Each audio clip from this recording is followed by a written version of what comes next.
Welcome to Immigration Quicktake. This is Ellie Rutledge Silver with the American Immigration Lawyers Association. On Friday, President Trump signed an executive order which, among other things, suspends entry to the U.S. by nationals from certain countries and halts the entire refugee program. Here to update us on what is happening is Benjamin Johnson, AILA Executive Director. Ben, thanks for joining me.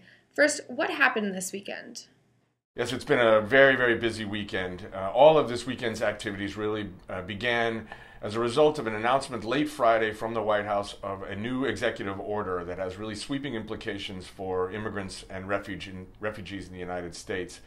AILA has a lot of materials on the website that you can go and read, detailed summaries of what the executive order means and all of the developments related to the executive order. But I will summarize just quickly a few of them. The first thing the executive order does is to suspend the refugee program for 120 days, initiate a ban on all Syrian refugees. For at least 90 days, it bans the entry of immigrants and non-immigrants from Iraq, Iran, Libya, Somalia, Sudan, Syria, and Yemen. It was originally applying to immigrants, to legal permanent residents, as well as non-immigrants. The Department of Homeland Security has backed away from that now with a new statement from the Homeland Security Secretary saying that the admission of LPRs will be allowed. Again, information on the website about that. It includes enhanced interviews of non-immigrants by doing away with the visa interview waiver program. It also includes a proclamation that the agencies, DOS and DHS, must go through a review and established enhanced interview processes for everybody to find malicious intent or to evaluate the likelihood of becoming a positive contributing member of society. So very vague language, still waiting to see what happens with that.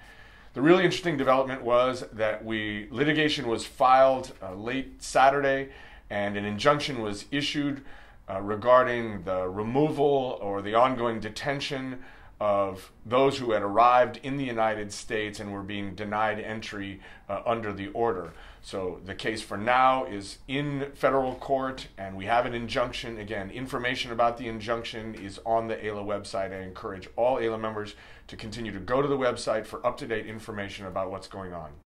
How has AILA been responding? Well, I will say, I think it's been a very, very proud moment for AILA and the AILA membership. At the national office, we've been doing everything that we can to find out exactly what this executive order means and to pump out as much information as possible to the AILA membership so they understand what this means for their practices and for their clients. Again, all of that information is being populated on the AILA website, and we'll continue to push that out as best that we can. AILA members at the chapter and at the individual level have really, really stepped up, proving that the heart of the AILA community is the chapters and the passion of our individual members. And we saw AILA members going to airports, offering free legal advice, being part of the rallies going on all across the country, saying that these kinds of policies are as ill-conceived as they are wrong, and standing up against these kinds of broad sweeping proclamations. So I think it's been a very proud moment for the AILA community to say who we are as a community and to do everything that we can to stand on the side of justice and to represent people in these proceedings. The agency has been resistant, but we have been diligent in trying to make sure that there's an opportunity to be heard and a chance for people to get legal advice in these uncertain times. What can AILA members do?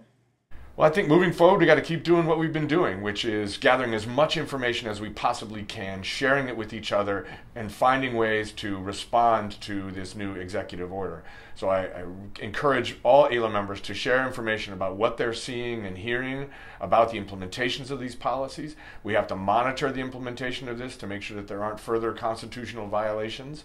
We've got to press the agency, as we will do at the national level, to tell us what is the process that's being stood up to respond to this executive order, demanding transparency and information so that people can represent their clients, provide advice to their clients.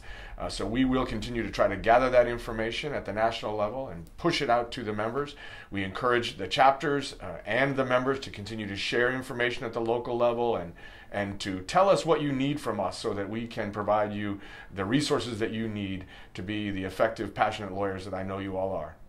Thanks, Ben, for joining me. For the rest of you, please stay tuned for more updates from the American Immigration Lawyers Association.